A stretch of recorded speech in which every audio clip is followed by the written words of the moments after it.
mayores en este caso se han quedado un poco atrás en esta carrera. Sí que se excluyen, se van quedando más tiempo en casa, van prescindiendo de muchos de los servicios y eso no es bueno porque a la larga es la soledad la que realmente les acompaña.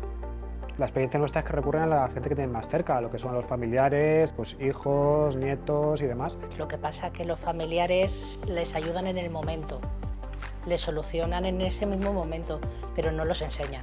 Pero bueno, también intentamos desde las propias asociaciones y desde las entidades de mayores el poder favorecer esa ayuda. El caso del tema de la pandemia, por ejemplo, sí que es verdad que ha afectado a las personas mayores tanto de manera positiva como de manera negativa.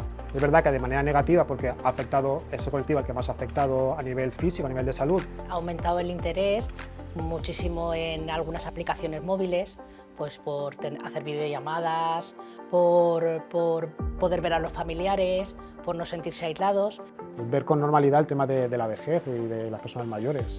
Ponerse el papel de otro es una de las cosas más efectivas que hay. Cada uno a su ritmo, pero pueden adaptarse totalmente. Todo el mundo con mayor o menor dificultad, yo creo que puede ser acceder a ciertos servicios. Para nosotros como asociación, como para ti como formador, de verdad que es una satisfacción para nosotros el verlos cuando realmente lo consiguen.